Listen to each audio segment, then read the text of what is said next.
में मांगा था तो गुरु महाराज के दान में दी हुई भीख हमारे पिताजी ने हमको भी गुरु महाराज को दान कर दिया था। तो ऐ प्रेमी भाई बहनों, अब जब दान में चले गए तो ये तो शरीर गुरु महाराज का हो गया, जैसे चाहेंगे वैसे करेंगे। जैसे कि राजा हरिश्चंद्र, हरिश्चंद्र जब विश्वामित्र जी जब उनके दरवाजे पर मांगने के लिए गए, राजपाट सब कुछ दे दिया और इसके बाद अरे कहा ये तो सब मेरा हो गया, अब मुझे क्या दोगे आगे का। जब मांगा कि इतना मुझको सोना चाहिए, अरे कहा राजपाट ताला कुंजी तो तुमने पहले ही मुझको दे दिया है, अब इसमें तुम्हारा अधिकार क्या है कि दे रहे हो। अगर तुमको देना है दान तो दीजिए, नहीं तो ये जा रहा है विश्वामित्र। है प्रेमी भाई बहनों, उसी समय राजा हरिश्चंद्र ने स्वयं और अपनी पत्नी और रोहित को जा करके बाजार में बेच करके और विश्वामित्र को दान दिया था। जब मरा लाल रोई थी तारा और गई मरघट पे लेने सहारा, और आधी साड़ी की साड़ी है खाड़ी और दे दिया है कफन आधा आधा। है प्रेमी भाई बहनों, उस वक्त कितनी कठिन परीक्षा, अब वो परीक्षा हमारी आपकी होने वाली नहीं है। हमारे गुरु महाराज ने जब दान में मांगा, बहुत से इसमें प्रेमी भाई बहन बैठे होंगे, क्योंकि जब गुरु महाराज ने दान में मांगा था तो तब हम कक्षा 8 में पढ़ रहे थे और स्वामी जी महाराज को हमारे पिताजी ने फार्म भर करके दे दिया था। तो ऐ प्रेमी भाई बहनों, बहुत से इसमें दान के बच्चे हैं। उन बच्चों से अब वो बुजुर्ग हो गए, कोई 80, 50, 60, 70 साल के हो गए होंगे और कोई 30, 35, 40, इससे कम तो कोई नहीं होगा। तो है प्रेमी भाई बहनों, आज वो वक्त आ गया है कि अब तुमको बाहर निकलना पड़ेगा। इसकी रक्षा के हेतु राम ने बहुतों का सर फोड़ा था, नारी ब्राह्मण को वध करने में तनिक नहीं मुख मोड़ा था।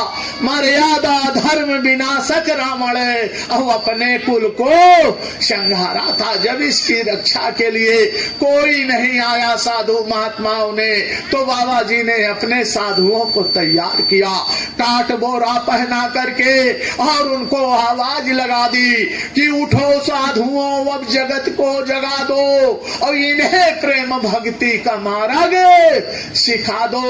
नमन करना अपने बड़ों का न आए और नमन करके नमना इन्हें भी सिखा दो। है प्रेमी भाई बहनों, जब स्वामी जी महाराज ने आवाज लगाई और जब आवाज लगाई तो उन्होंने विचार किया कि अगर मेरे ये बच्चे जाएंगे, इनके ऊपर काल माया भी अपना प्रभाव डालेगी, तो इनके लिए इनकी सुरक्षा का क्या साधन रहेगा। तब बाबा जी ने इनको टाट और बोरा पहना दिया और टाट बोरा पहना करके, क्योंकि है प्रेमी भाई बहनों, टाट बोरा कोई साधारण चीज नहीं है, एक तपस्या का बाना है। जब भगवान राम जंगल को जाने लगे तो इसी टाट बोरे को पहन करके और अयोध्या को छोड़ा है। अरे इसका प्रमाण है, आप लोग कहोगे कि ये टाट वाले जय गुरुदेव वाले झूठा वो कर रहे हैं, खोल करके रामायण को देख लेना। भूमि शयन बलकल वसन, जमीन में सोने का उनको आदेश हो गया और बलकल माने टाट होता है। प्रेमी भाई बहनों, भगवान राम लक्ष्मण टाट बोरा पहन करके निकल गए तो हमारे गुरु महाराज ने सोचा कि इनकी रक्षा कैसे होगी। इन पर आने वाली जो काम क्रोध लोभ मोह अहंकार, ये गांव गांव जाएंगे तो इनकी रक्षा कैसी होगी। तब टाट पहना करके और इनको मैदान में उतारा। अरे प्रेमी भाई बहनों, ये टाट बोरे वाले गांव गांव जाते थे संदेशा देने के लिए। उस वक्त है प्रेमी भाई बहनों, अजीब भेष देख करके मनुष्य की तो बात छोड़ दीजिए, गांव के कुत्ते इनको भौंकने लगते थे। जब तक गांव के बाहर नहीं कर देते थे प्रेमी भाई बहनों, वो चैन नहीं लेते थे। इस बात को जब हमारे प्रेमियों ने स्वामी जी महाराज के पास ये बात पहुंची तो स्वामी जी महाराज ने कहा, अरे बच्चा एक लाठी लेकर के जाया करो और लाठी लेकर के जाओगे तो लोग ये भी कहने लगेंगे एक ही कैसा धर्म कर्म का प्रचार है कि ये लाठी लेकर के आ रहे हैं, लाठी मार करके जबरदस्ती मनवाएंगे क्या। तो इसलिए तुम उसी लाठी में एक झंडा लगा लेना और गांव में चले जाना और गांव में मेरा ये संदेशा जन जन तक पहुंचाना है प्रेमी भाई बहनों। और कहा कि जब कोई जानवर तुम पर हमला करेगा तो उससे तुम्हारे शरीर की रक्षा हो जाएगी और जा करके संदेशों को पहुंचाओ। है प्रेमी भाई बहनों, इन टाटधारी प्रेमी भाइयों ने जा करके किन किन मुसीबतों को सह करके हमको आपको समझा करके बुझा करके और ले जा करके गुरु महाराज के चरणों में लगाया। अगर ये ना होते, ये इतनी मेहनत ना किए होते प्रेमी भाई बहनों, तो आज गुरु महाराज का मिलना हमको आपको नसीब नहीं होता। तो ये हमारे लिए तो भगवान के भी भगवान है ये टाट बोरा पहनने वाले, क्योंकि इन्होंने ले जा करके उस अनामी महाप्रभु के चरणों में हमको आपको पटका था। तो इनकी पूजा ये हमारे बंधनीय है प्रेमी भाई बहनों। जा करके संदेश को सुनाया, समझाया। बाबा जी ने कहा कि उठो साधुओं, अब जगत को जगा दो और इन्हें प्रेम भक्ति का मार्ग सिखा दो। कहा नमन करना अपने बड़ों का न आए और नमन करके इनको भी नमना सिखा दो। ये गांव गांव गए हाथ जोड़ करके पैर छू करके हमारे आप को समझा बुझा करके तब गुरु महाराज के पास ले गए। आज जो हमारे लोग इतने प्रेमी बैठे हैं, अगर ये लोग ना होते तो आज हमको गुरु के शरण में जाने का सौभाग्य ना प्राप्त होता। इसलिए ये बंदनीय है प्रेमी भाई बहनों। और गुरु महाराज ने आगे फिर अरे उद्धार करोड़ों जीवों का। इस धराधाम पर जब संत महात्मा आते हैं तो एक दो जीवात्मा के लिए नहीं आते हैं, इस मृतलोक की जितनी भी जीवात्माएं हैं उनको लेने के लिए आते हैं। उद्धार करोड़ों जीवों का लेकर कोई संत उतरता है जो उनकी आज्ञा में चलता और भव पार वही जन होता है। युग पुरुष संत अवतार लिए जो जय गुरुदेव कहते हैं, वो सत्य पुरुष तक जाने का सीधा वो मार्ग बताते हैं। ऐसे नहीं समझाने और बुझाने पर सतपथ पर जो चलना चाहे वो अपनी दया कृपा करके वो निज घर को पहुंचाते हैं। ऐसे नहीं है प्रेमी भाई बहनों। संतों महात्माओं का आना इस धराधाम पर हुआ। हमारे गुरु महाराज आए और आकर के हमको आपको ये संदेशा सुनाया।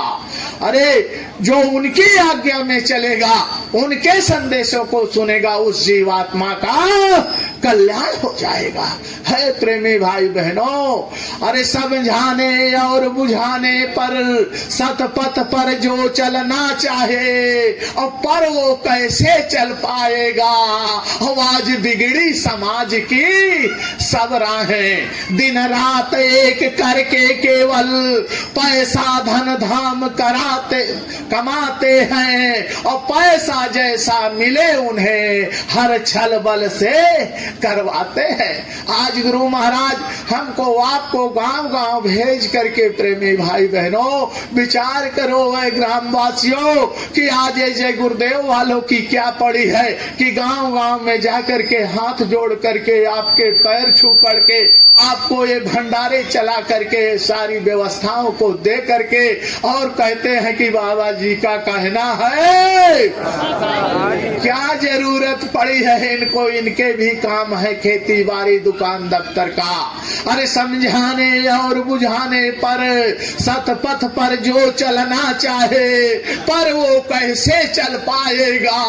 आज बिगड़ी समाज की सब राहें, दिन रात एक कर करके केवल पैसा धन धाम कमाते हैं और पैसा जैसा मिले उन्हें हर छल बल से करवाते हैं।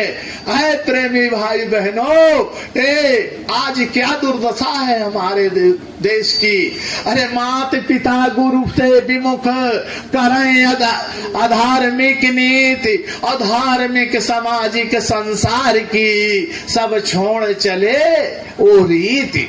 अब भी कैसे चल पाएंगे प्रेमी भाई बहनों, क्योंकि आज हमारा समाज पतन के रास्ते पर क्या है, खाना पीना मौज मस्ती उड़ाना, तो उसको धर्म की तरफ वो कहां पर जा पाएगा। दिन रात यही पैसे पैसे की। ऐ प्रेमी भाई बहनों, जिस पैसे के पीछे आज हम रात दिन भाग रहे हैं, ये पैसा हमारा काम आने वाला नहीं है। जब उस दिन मालिक का बुलावा आ जाएगा, करोड़पति हो चाहे अरबपति हो, अगर पैसे से सारा काम हो जाता प्रेमी भाई बहनों, तो राष्ट्रपति प्रधानमंत्री बड़े बड़े सेठ साहूकार यहाँ का ठेका लेकर के बैठ जाते और उनको यहाँ से जाना ना पड़ता। इसलिए सावधान हो जाओ प्रेमी भाई बहनों। जिस शरीर के ऊपर हम आज इतना गरूर घमंड कर रहे हैं और हमारे नातेदार रिश्तेदार इष्ट मित्र ये सब है प्रेमी भाई बहनों, ये शरीर की कीमत कब तक है। हमारे गुरु महाराज ने कहा, रे बच्चा, तुम्हारे शरीर की कीमत केवल तब तक है जब तक तुम्हारे शरीर में वो चेतन जीवात्मा बैठी है। जिस दिन जीवात्मा तुम्हारे शरीर से निकल जाएगी तो तुम्हारे अपना कहने वाले बेटी बेटा पति पत्नी बहू दामाद ये सब जो अपना कहने वाले हैं, ये तुम्हारा साथ छोड़ देंगे, तुमको घर से तुरंत बाहर कर देंगे। अरे इतना ही नहीं, तुम जो ये समझते हो कि ये संसार हमारा है, परिवार हमारा है, बाबा जी ने कहा, अरे बच्चा समझ रहे हो कि ये संसार हमारा होगा और पुत्र मित्र ये परिवार हमारा होगा, लेकिन नहीं है ध्यान की जब काल प्राण लेता है और गैर तो गैर ये तन भी न साथ देता है। कहा, रे बच्चा, जिन परिवार वालों के ऊपर तुम गरूर घमंड कर रहे हो उनकी बात तो छोड़ दो, जो ये तुम्हारा पंच भौतिक शरीर है ये भी तुम्हारा साथ देने वाला नहीं है। इसलिए समय रहते तुमको जो ये मनुष्य का शरीर मिल गया है, अरे कैसे मिला प्रेमी भाई बहनों, हम आप यहाँ पर कैसे आए, हमारी जीवात्मा को यहाँ पर कैसे फंसाया गया, इसे हमें आपको नहीं मालूम है।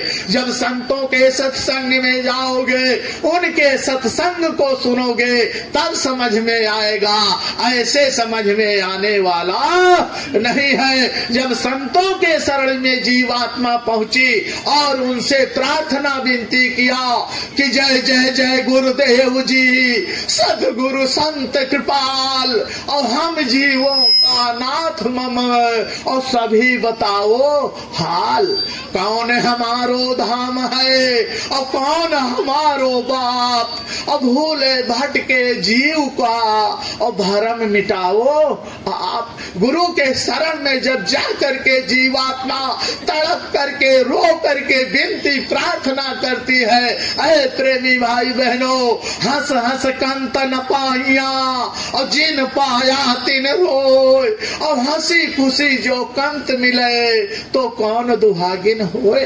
आज हमारी बेटियां हैं, बहनें हैं, इनको जब पति मिलता है प्रेमी भाई बहनों, आज तो समाज बहुत बिगड़ गया है, आज की बात नहीं, पीछे के समय में जब बेटी को विदा किया जाता है वो कितना रोती है, और रोने के बाद तब जाकर के पिया के घर जाती है। उसी प्रकार से ये प्रेमी भाई बहनों, यहाँ के पिया तो ये हैं, उस पिया के मिलने के लिए ये जीवात्मा सतगुरु के शरण में रो रो करके विनती प्रार्थना कर रही है कि हमारा पिता कहाँ है, हम कहाँ के रहने वाले हैं। तब सतगुरु बताते हैं, हमारे गुरु महाराज ने बताया कि अरे बच्चा, यहाँ पर कोई कुछ नहीं था, ना ये धरती थी, ना ये आसमान था, ना ये पेड़ थे, ना मकान थे, ना दुकान थे, ना हम थे, ना आप थे, ना पशु थे, ना पक्षी थे।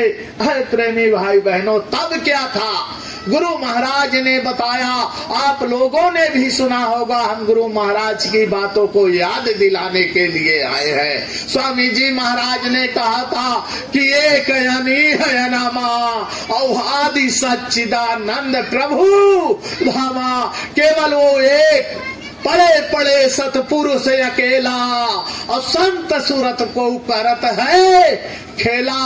केवल एक वो मालिक था। तो प्रेमी भाई बहनों, जब वो एक मालिक था तो हम लोग यहाँ पर कैसे आ गए? ये जीवात्मा अपने सतगुरु से विनती प्रार्थना करने लगती है कि हे मालिक, हे गुरुवर, हमारी जीवात्मा फिर यहाँ पर कैसे आई जब वो केवल एक परमात्मा था।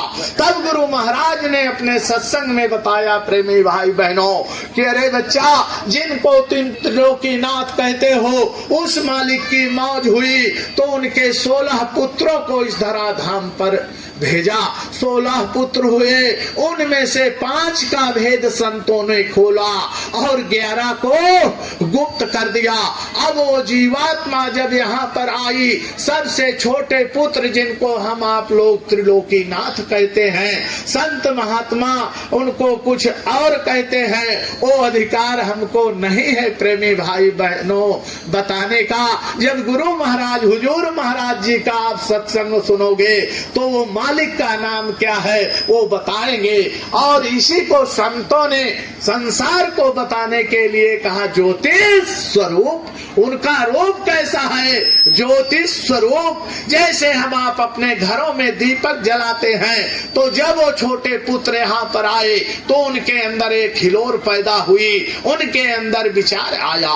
गुरु महाराज ने बताया कि ज्योतिष रूपी ब्रह्म को इच्छा हुई एक बार और रचना हो मृतलोक की और नया बसे संसार। उनके अंदर ये विचार आया कि मैं भी मृतलोक की रचना करूं।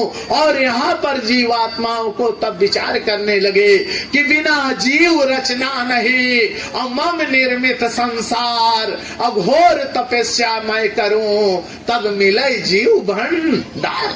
जैसे है प्रेमी भाई बहनों, हम आप इस सत्संग का आयोजन किया, लेकिन सत्संग के आयोजन के लिए हमको बाजे की जरूरत, तखत की जरूरत, प्रेमियों तक संदेश पहुंचाने की जरूरत पड़ती है। उसी प्रकार से उस ज्योति स्वरूपी ब्रह्म को जब ये इच्छा हुई तो वो विचार करने लगे कि बिना जीव रचना नहीं और मम निर्मित संसार। तो जब बिना जीवात्माएं नहीं रहेंगी तो मैं किस पर राज्य करूंगा? बना तो दूंगा, लेकिन राज्य भी किस पर करूंगा? तब उन्होंने विचार किया कि बिना जीव रचना नहीं मम निर्मित संसार और घोर तपस्या मैं करूं मिलाई जीव भंडार। हमको आपको लाने के लिए वो ईश्वर तपस्या में बैठ गए। अरे प्रेमी भाई बहनों, जैसे हम आप अपने घरों में कोई काम करना होता है तो अपने पत्नी से पूछते हैं, तो उसी प्रकार से जिनको जगत जननी संतों ने आद्या महाशक्ति कहा और उनकी अर्धांगिनी आद्या महाशक्ति जो है कहने लगी कि अष्टांगनी कहने लगी कि सुनिए मेरे नाथ, अब हम तुम दोनों तप करें और जीव मिलन के काज। आप अकेले नहीं तपस्या करोगे, मैं भी आपका सहयोग करने के लिए तैयार हूँ। ऐ प्रेमी भाई बहनों, जब दोनों मिलकर के तप करने लगे, तप करते बहुयुग गए, देख तपस्या घोर और सत्य पुरुष करतार ने और दया करी इन और उस मालिक ने इनके ऊपर दया कृपा कर दी। बहुत युगों तक, कितने सतयुग, त्रेता, द्वापर, कलयुग बीत गए। हम जीवात्माओं को इस धराधाम पर लाने के लिए काल भगवान ने बहुत कठिन परीक्षा की। और जब वो हमारे पिता खुश हो गए और कहा कि बोलो तुम्हें क्या चाहिए, मैं तुम्हारे तपस्या से खुश हूँ। तो बड़ी होशियारी के साथ कहने लगे, ऐ प्रेमी भाई बहनों, कहा कि लोक रचन की इच्छा मोरी और रचना होय दया प्रभु तोरी। कहा मैं लोक की रचना करना चाहता हूँ, यदि आपकी दया कृपा हो जाए तो मुझे कुछ जीवात्माओं का भंडार दे दो। जब इतना कहा तो वो पिता सन्न रह गए, लेकिन अब वचन दे दिया था तो कहा कि ले जाओ देता तुम्हें और जीवों का भंडार, और वापस दोगे कब मुझे और कर दो कौन करार। कहा मैं तुमको जीवात्माओं का भंडार तो दे रहा हूँ, लेकिन ये वहां पर इन्होंने दुख कभी यहाँ पर देखा नहीं, वहां जाएंगे इनके ऊपर दुख और यातनाएं जब होगी तो एक कैसे बर्दाश्त कर पाएंगी। तब बड़ी होशियारी के साथ काल भगवान ने कहा, हे पिताजी, यदि मैं इनके लिए तमाम राजे घर द्वार मकान घोड़ा गाड़ी सारी व्यवस्था करूंगा, अगर उसी देश को ये अपना समझ लेंगे तो बताओ मैं अपने बनाए हुए घर को कैसे उजाड़ूंगा, कैसे इनको निकालूंगा। तब उस परम पिता परमात्मा ने कहा कि सत्य लोके आनंद का रहे न इनको होश, अब भूल जाए निज धाम को तो कहा तुम्हारो दोष। ऐ प्रेमी भाई बहनों, कहा कि इसमें तुम्हारा दोष नहीं है। और जब हम जीवात्माओं को देने लगे तो ये जीवात्मा पिता से रो करके विनती प्रार्थना करती है कि हे पिताजी, कौन सी ऐसी हमसे गलती हो गई कि आज हमको अपने देश से निकाला कर रहे हो। तब उस मालिक ने कहा कि सेवा के बस में हो करके मैं तुमको अपने देश से निकाला कर रहा हूँ, लेकिन मेरे प्यारे जीव तुम जाए रहे परदेश और सत्य नाम रखते हुए और आना अपने देश। कहा जब तुम्हारे ऊपर कोई मुसीबत आ जाए, दुख आ जाए, तो मैं संतों को भेजूंगा और उनसे वो नाम की अमोलक दौलत लेकर के और तुम अपने घर वापस चले आना। है प्रेमी भाई बहनों, इतना समझा बुझा करके हम जीवात्माओं को हमारे पिता ने काल के हवाले जब कर दिया, अब जब वो वहां पर काल अपने मुट्ठी में बांध लिया ज्योति स्वरूपी ब्रह्म को, अब मिला जीव भंडार और लेकर के आए तुरंत और छाई खुशी अपार। हम जीवात्माओं को लेकर के यहाँ पर आ गए और यहाँ पर आने के बाद रचना करने लगे और यहाँ रचना करने लगे। कहा अब शक्ति तुम करना सोई, अष्टांगनी को आदेश दे दिया काल भगवान ने। कहा अब शक्ति तुम करना सोई, मम अनुशासन भंग न होई, तीन देव मिल सृष्टि रचाओ और नया एक संसार बसाओ। और कहा मैं जा करके अलग रहूंगा और सत्य पुरुष का ध्यान धरूंगा।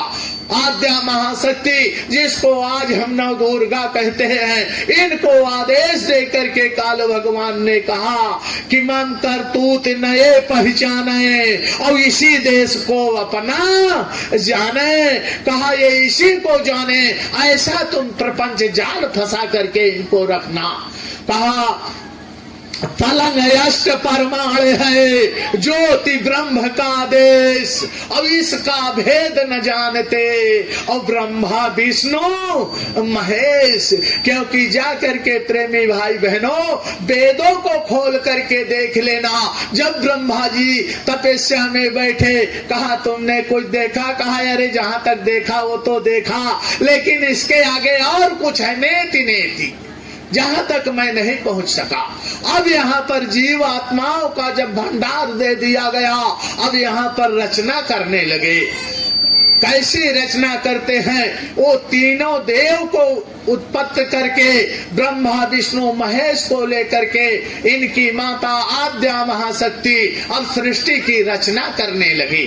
तब वहां पर शंकर जी को आदेश हुआ, शिव शंकर उत्पत कियो अस्थावर लखतीस और कमला पत उखमज रचो और लक्ष्य 720। भगवान शंकर ने 30 लाख प्रकार की अस्थावर खान की रचना कर दिया। भगवान विष्णु ने 27 लाख प्रकार की उखमज खान की रचना कर दिया। शक्ति ने जलचर रचा 9 लाख जीव प्रमाण और 14 लाख फिर और भी और रच दियो अंडा जी खान। आद्या महाशक्ति दुर्गा ने 9 करोड़ जलचर और 14 करोड़ थलचर 23 लाख बार ये अंडज खान की रचना कर दिया। और रचना करी विचित्र विधि विधना हरिहर ज्ञान और 4 लाख फिर और भी और रच दियो पिंडज खान। ब्रह्मा जी ने 4 लाख प्रकार की पिंडज खान की रचना कर दिया। अरे प्रेमी भाई बहनों, हम आपको इसी में फंसा करके हम आप तो गाने लगे कि भव सागर एक नदी बहत है और 184 धारा। लेकिन जब गुरु महाराज के शरण में गए, हमारे गुरु महाराज ने बताया कि अरे बच्चा, वो कोई पानी की नदी नहीं है, ये 84 लाख प्रकार की जीवात्माएं तुम्हारी जो यहाँ पर उतारी गई तो वो है 84। और हम आपने यही सोच लिया कि गंगा जमुना सरस्वती या हमारी घाघरा नदी और ये ताप्ती नदी और इन सब नदियों को हमने की 84 नदियां होंगी जिसमें हमारी जीवात्मा नहा लेने से हमारी जीवात्मा का कल्याण हो जाएगा। हमारे गुरु महाराज ने बताया प्रेमी भाई बहनों कि जब इतना करके और हम जीवात्माओं को ला करके नीचे उतारा, कितने सतयुग त्रेता द्वापर तक हमारी ये जीवात्मा तड़पती रही, बिलखती रही। और सतयुग था, सतयुग योगी सब विज्ञानी करि हर ध्यान तरे भाव प्राणी। सतयुग में सब योगी विज्ञानी थे, भगवान का भजन करके अपने धाम को जब जाने लगे, तब काल भगवान ने कहा कि अगर इनको बंधन में नहीं बांधा जाएगा, जैसे जानवर छूटे हैं, भले हम खरीद करके लाए हैं प्रेमी भाई बहनों, लेकिन अगर ये छुट्टा हो जाएंगे तो फिर बाद में हमारे बस की बात नहीं है कि इनको पकड़ पाए। उसी प्रकार से काल भगवान के अंदर ये विचार आया कि अगर ये ऐसे रहेंगे, सारी जीवात्माएं भजन करके और अपने धाम को वापस चली जाएंगी, तो मैं राज्य किस पर करूंगा।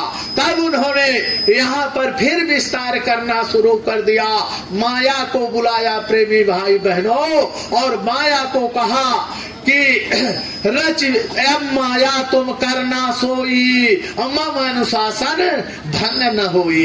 कहा धर्म जाल में जीव फसाओ और निज घर की यह सुध बिसरावे और सत्य लोक नहीं जाने पावे। जब इतना आदेश माया को मिल गया प्रेमी भाई बहनों, तो माया ने तो रच दिया अपनी माया जाल। अब देखो क्या करत है आगे का वो काल। माया ने जैसे ही आदेश पाया, हमारे आप के ऊपर ये 5 दुश्मनों को उन्होंने लगा दिया। काम, क्रोध, लोभ, मोह, अहंकार, इन सब में जीव को फंसा करके और हमको आपको बीमार कर दिया। हम आप अब उसी में पड़े रहे कि ये मेरा बेटा है, मेरी बेटी है, मेरा पुत्र है और मेरी बेटी का पुरुष है, मेरा दामाद है, मेरा नाती है, पोता है, मकान है, दुकान है।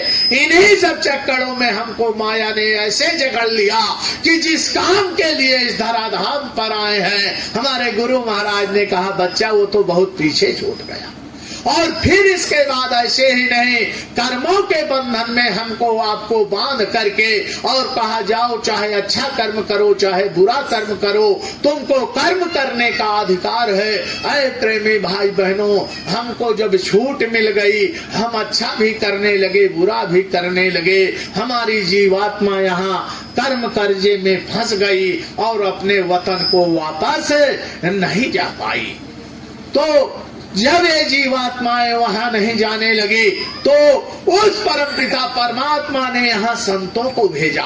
यहाँ पर जब एक बार नानक जी आए और नानक जी यहाँ पर आकर के उस नाम की, पहले संत तो कबीर थे, उसी के आगे पीछे नानक जी इस धराधाम पर आए और जब रास्ता बतलाने लगे, इसी प्रकार सत्संग कर करके जीवात्माओं को समझाने लगे।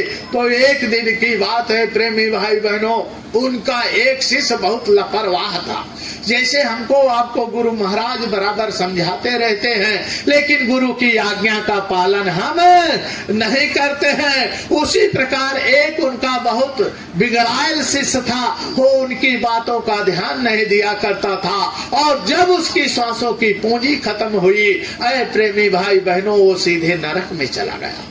अब जब नरक में गया और नानक जी इधर चारों तरफ अपने शिष्य को ढूंढ रहे हैं कि मेरा वो बच्चा कहाँ गया है। प्रेमी भाई बहनों, हमारा पुत्र चाहे अच्छा हो चाहे खराब हो, लेकिन पुत्र तो पुत्र है। अगर उसके ऊपर तकलीफ हो जाएगी तो पिता को बहुत कष्ट होगा। भले ही वो गलत काम किया है, लेकिन पिता को कष्ट होगा। जब पुत्र के ऊपर सजा भोगनी पड़ेगी, जेल में चला जाएगा, तो पिता चाहे जितना वो नालायक पुत्र हो, अपने खेत को गिरवी रख करके बेच करके और अपने बेटे को जेल से छुड़ाएगा। उसी प्रकार से जब वो नरक में चला गया तो नानक जी उस जीवात्मा को ढूंढते ढूंढते चारों तरफ घूम डाले, लेकिन वो जीवात्मा नहीं मिली। तब नानक जी ने विचार किया कि चले थोड़ा देखें, ये नरक में तो कहीं नहीं पड़ा। अरे प्रेमी भाई बहनों, अब नानक जी जब नरक की तरफ जाते हैं तो वहां क्या देखते हैं कि उनका शिष्य नरक में पड़ा है। जब देखा, आवाज लगाई, कहा उठो चलो, मैं तुमको लेने के लिए आया हूँ। वो शिष्य ने कहा गुरुदेव आप जाइए, मुझको इनसे नरक में रहने वाली जीवात्माओं से दोस्ती हो गई, अब मैं तुम्हारे साथ नहीं जा सकता। अगर तुमको ले जाना है तो यहाँ से जितनी भी जीवात्माएं हैं इनको सबको ले चलना पड़ेगा, तब मैं तुम्हारे साथ चलने के लिए तैयार हूँ। है प्रेमी भाई बहनों, हठी शिष्य था, हट कर लिया अपने सतगुरु से। तब मजबूर होकर के गुरु नानक ने औंठा बोरा और सब जीवन का किया निवेरा। नानक जी अपने अंगूठे को नरक में बोर देते हैं। प्रेमी भाई बहनों, नरक की जितनी भी जीवात्माएं हैं वो निकल करके नानक जी के साथ चल देती है, और जब ये जीवात्माएं निकल जाती है, नरक खाली हो जाता है, तब वो नरक के जो पहरेदार हैं वो सीधे भाग करके धर्मराज के पास पहुंचते हैं। अरे कहा लो अपना डंडा पेड़ा, अब हमारा नरक में क्या काम है। जब ऐसे संत महात्मा आते रहेंगे और एक एक नरक को खाली करते रहेंगे तो हमारी तो छुट्टी हो गई। है प्रेमी भाई बहनों, तब उन्होंने विचार किया और कहा कि देखो ऐसा करो कि तुम जाकर के जीवात्माओं को फिर भ्रमित करो, ये संतों महात्माओं के पास ना पहुंच पाए। ऐ प्रेमी भाई बहनों, जब इतना कहा और इसके बाद नारद जी को बुला करके फिर धर्मराज क्या कहते हैं कि बोले धर्मराज तुम जाओ और जा करके जग को धर्माए। नारद जी को बुला करके कहा जाओ और जा करके जगत को भरमा दो, कोई संतों महात्माओं के पास जाने ना पाए, भगवान का कोई भजन करने ना पाए। इतना आदेश जब नारद जी को दिया तो नारद जी ने कहा कि हम काहे भरमा वही जाई और हम का भला है भाई। कहा हम क्यों भरमाने के लिए जाए, हमारी इसमें क्या भलाई है, हम नहीं जाने वाले हैं। कहा कि आप चाहे जितना उपाय कर लो, हम भरमाने के लिए जाने वाले नहीं हैं। है प्रेमी भाई बहनों, जब इतना नारद जी ने कहा तो धर्मराज ने अपने गणों को बुला करके, दूतों को बुला करके कहा देखो नारद तो नहीं जा रहे हैं, अब तुमको जाना पड़ेगा। तुम अपनी मंडली के साथ जाओ धराधाम पर और जा करके जीवात्माओं को भ्रमित कर दो। ऐ प्रेमी भाई बहनों, धर्मराज के दूत इस धराधाम पर आए और सर्वप्रथम पहुंचे भूप क्वास के ग्रामा, नाउत रूप बना एक थाना। राजा क्वास की नगरी में पहुंचे प्रेमी भाई बहनों। जैसे हम लोग यहाँ पर अपना ये मंच लगा करके और अपने गुरु महाराज की वाणियों को जन जन तक पहुंचाने का काम कर रहे हैं, उसी प्रकार से धर्मराज यमराज के दूत वहां पर जाकर के पहुंचे भूप क्वास के ग्रामा, नाउत रूप बना एक थाना, एक थान बना दिया। और जब थान बना दिया प्रेमी भाई बहनों, तो वहां पर करते क्या है, जब थान को बना दिया, लगे हिलावन दो पर शीशा, दोनों हाथों को हिलाने लगे, गर्दन को हिलाने लगे, ऐसे ऐसे करने लगे। लगे हिलावन दो पर शीशा, अब अपर बजा वही बाजन बीसा, 20 प्रकार के बाजों को ला करके, अरे ढोल हारमोनिया नगाड़ा जितने भी 20 प्रकार के बाजों को जब बजने लगा, तो ऐ प्रेमी भाई बहनों, उस बाजे की आवाज को सुनकर के सारे गांव के लोग इकट्ठा होने लगे बजावन बीसन बाजा, अपर हिलावे दो कर शीशा, अपर बजावे बाजन बीसा। तो जब इतना देखा तो कौतुक देख लोग जुरियाए, और माथ नवाए ऐसे वचन सुनाए। वहां पर लोगों ने देखा कि एक ऐसा तमाशा हो रहा है, पूरे गांव के लोग इकट्ठे हो गए और वो कहने लगे कि बेटी ले लो, बेटा ले लो, ये कर दूंगा, वो कर दूंगा, ऐसे वो जीवात्माओं को फंसाने के लिए करने लगे। और कहा, लोग जा करके फिर वहां पर मत्था टेकने लगे। कहा, जी में हो वह हमारे कुशलाता, और देव बताए कृपा कर दाता। लोग उनके पास इकट्ठा होने लगे। जब उन्होंने लोभ लालच दिया कि तुमको बेटा हो जाएगा, बेटी हो जाएगी, धन दौलत मिल जाएगा, तो लोगों ने कहा हमको करना क्या पड़ेगा। है प्रेमी भाई बहनों, यहीं पर वो यमदूत मौका पा जाते हैं और कहा, क्या कहते हैं, कहा देखो, अजिया पुत्र मवेश बलि देवो, मन मंचित फल इनसे लेओ। या अजिया पुत्र माने बकरी का बच्चा। कहा देखो कि तुम इनको बकरी का बच्चा काट करके दे देना और तुम मन वंचित जो चाहोगे तुमको मिल जाएगा। 76 तानय पूजय सोई, और तासे विघ्न कभव नहीं होई। ऐ प्रेमी भाई बहनों, हमको आपको इसमें फंसा करके, और जब लोग उनके जाने लगे तो अपने अपने घरों में वो झंडी गाड़ करके, ऊपर 76 तान करके, और कभी बकरी कभी सुअर ला करके, और वहां पर बलि देने लगे।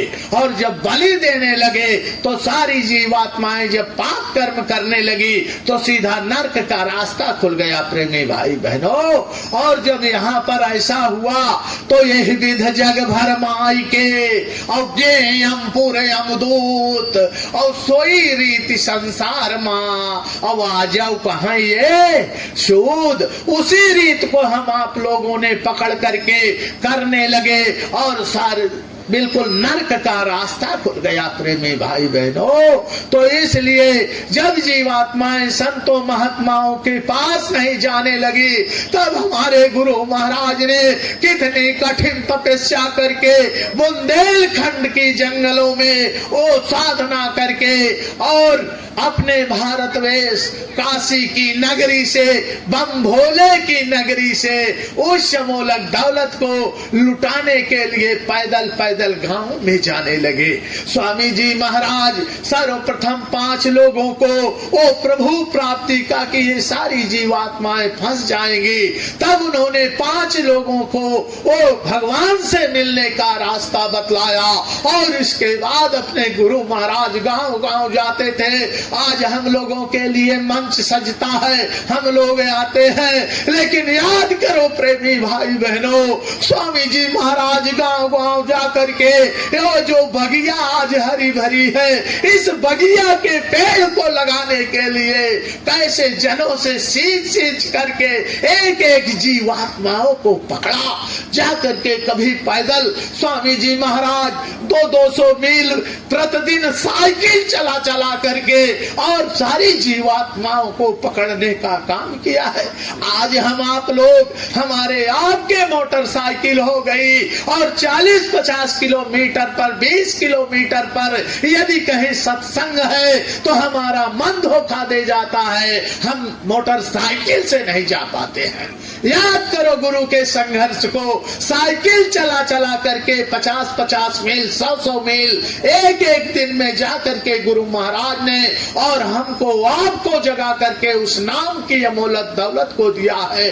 आज जो हरी भरी बगिया है, ऐ प्रेमी भाई बहनों, अगर गुरु महाराज ने जो पौधे लगाए हैं, जैसे हम आप अगर अपने बाग लगा लेते हैं और अगर कोई आकर के उसकी हमारी आपकी बगिया को कुल्हाड़ी से काटेगा तो क्या हमको कष्ट नहीं होगा? होगा। प्रेमी भाई बहनों, उसी प्रकार से अगर हमारे गुरु महाराज की इस बगिया को, संगत रूपी बगिया को कोई काटेगा तो गुरु महाराज माफ करने वाले नहीं है। ऐ प्रेमी भाई बहनों, भला किसी का कर न सको तो बुरा किसी का मत करना, और फूल नहीं बन सकते हो तो कांटे बनकर मत रहना। अपने गुरु महाराज की संगत से यदि हम आप किसी को जोड़ नहीं सकते हैं तो प्रेमी भाई बहनों, हमको आपको ये अधिकार नहीं है कि हम उस बगिया को काट करके उजाड़ दें। इसलिए सावधान रहना प्रेमी भाई बहनों। देखो, अपने गुरु महाराज ने इन टाट वालों को तो ये पावर दे दिया, लेकिन हमको आपको जब जाने का वक्त आया तो गुरु महाराज चिंतित हो गए। वो विचार करने लगे कि मेरे ये टाट वालों की तो पहचान हो जाएगी, इनके तन पर तो कवच है, लेकिन मेरे और बच्चे क्या करेंगे? तब उस वक्त स्वामी जी महाराज ने सबको बुला करके गुरु महाराज के वचनों को याद करो प्रेमी भाई बहनों। स्वामी जी महाराज ने कहा, अरे बच्चा, तुम ये शाकाहारी की जैकेट को पहन करके और शाकाहारी का प्रचार प्रसार करते रहना और परिवर्तन हो जाएगा। कहा था कि नहीं कहा था प्रेमी भाई बहनों? कोई बनावटी बात तो नहीं है। तो जब गुरु महाराज ने प्रेमी भाई बहनों ये कहा था कि शाकाहारी की जैकेट पहन करके प्रचार प्रसार करते रहना, गुरु महाराज ने ये नहीं कहा था प्रेमी भाई बहनों कि लाल पीला गुलाबी कपड़ा पहन करके और शाकाहारी का प्रचार प्रसार करना। स्वामी जी महाराज ने कहा था ये जैकेट शाकाहारी को पहन करके। स्वामी जी महाराज ने ये भी नहीं कहा था, सावधान हो जाओ प्रेमी भाई बहनों, कि 88,000 ऋषि मुनियों की तपोस्थली में जाकर के जब तुम अपना आश्रम बनाओगे तो वहां से तुम्हारी जीवात्मा का कल्याण हो जाएगा। अरे प्रेमी भाई बहनों, याद करो गुरु के वचनों को और गुरु के विचार करो। एक कवच अभेद विप्र गुरु पूजा और यही सब विजय उपाय ना दूजा। स्वामी जी महाराज ने हमको, आपको, सभी माताओं बहनों भाइयों को इस कवच को धारण करने के लिए दिया। और क्यों दिया? कि आगे आने वाली मुसीबतों से मेरे बच्चों की रक्षा कैसे होगी। जब ये गांव गांव शाकाहारी सदाचार का प्रचार करने के लिए जाएंगे तो काल भी वहां पर अपना दांव लगाएगा। लेकिन नए प्रेमी भाई बहनों, अगर आगे बारिश बादल छाए हुए हैं, गुरु महाराज जानते हैं बादल छाए हुए हैं, तो अगर हम होशियार होकर के अपने घर से छाता लेकर के जाएंगे तो बारिश भी हो जाएगी तो हमारा बाल बांका नहीं हो सकता। उसी प्रकार से ऐ प्रेमी भाई बहनों, यदि काल मार्ग में आ जाए और उससे भी तुमको लड़ना है। स्वामी जी महाराज के वचन है प्रेमी भाई बहनों। और हम जब जाएंगे और जा करके संदेशे को देंगे, सामने से काल आ गया प्रेमी भाई बहनों, और हमारे ऊपर जब वार करेगा तो ये कवच हमारी रक्षा करेगा। इसलिए प्रेमी भाई बहनों, कहीं भी जाओ, नातेदारी जाओ, रिश्तेदारी जाओ, कहीं भी जाओ, हरे विचार करो गुरु के वचनों को मान करके। हमारे पूर्वज प्रेमियों ने सारे वस्त्रों को त्याग करके एक जोकर का रूप बना करके टाट बोरा पहन लिया है, जो कि आज अगर हम अपने बच्चे को कह दें कि जरा खेत में बोरा पहुंचा दो, कहीं के तैयारी किए हो, तो वो पिता की बात मानने वाला नहीं है। लेकिन उन्होंने टाट पहना है और हमें आपको जैकेट पहनने में शर्म आ रही है। तो ऐ प्रेमी भाई बहनों, अगर तुम्हारे तन पर ये शाकाहारी जैकेट नहीं रहेगी, अगर कहीं पर तुम्हारा एक्सीडेंट या कुछ हो गया तो ये जीवात्मा कहाँ जाएगी? अगर तुम्हारे तन पर कफन रहेगा, एक कफन का भी काम करेगा।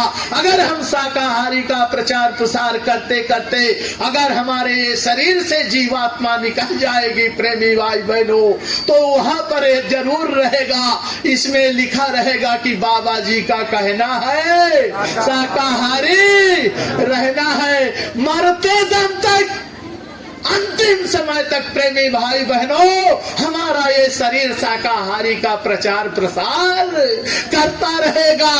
जब तक पंच भौतिक में नहीं मिल जाएगा तब तक हम आप शाकाहारी का प्रचार प्रसार करते रहेंगे। इस पर विचार करो। इसलिए प्रेमी भाई बहनों, इस बरदानी जैकेट को अपने तन से जुदा मत करना। इसको जुदा करने के लिए बहुत से लोग आएंगे, जैसे हनुमान जी को दिखाने के लिए जब लक्ष्मण को शक्ति लगी और सुखैन वैद्य आए और उन्होंने कहा कि जो जाकर के धौलागिर पर्वत से संजीवनी बूटी लाएगा और रात सुबह होने के पहले यदि वो पिलाई नहीं गई तो लक्ष्मण के प्राण बचना मुश्किल है। ऐ प्रेमी भाई बहनों, जब इस काम को करने के लिए हनुमान जी आगे बढ़ते हैं तब वहीं पर रावण जो है कालनेम को भेज देता है। उस अपने गुप्तचरों ने उसके रावण के बताया कि अरे वो हनुमान जा रहा है संजीवनी लेने।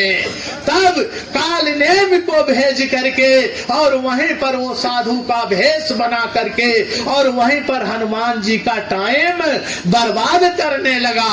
उसी प्रकार से प्रेमी भाई बहनों, हमको आपको वो रास्ते में बैठ करके वो कालनेमी अपने गुरु के काम से विमुख करेंगे। इसलिए उसके चक्कर में मत पड़ना। जब तुम्हारे तन पर एक कवच रहेगा, वो तो चाहेगा कि इस कवच को उतार दो, कोई दूसरा बता देगा कि इसको पहन लो, उसको पहन लो। लेकिन उन काल नेमियों से सावधान रहने की जरूरत है प्रेमी भाई बहनों। जब हनुमान जी इतने भगवान राम के दृढ़ एकदम से उनके कलेजे के टुकड़े और उनके ऊपर छल हो गया, तो अगर हमारे ये तन पर कवच कुंडल नहीं रहेगा तो तुरंत लूट लिए जाएंगे। इसलिए अपने तन पर इस कवच को जरूर रखना प्रेमी भाई बहनों। देखिए करण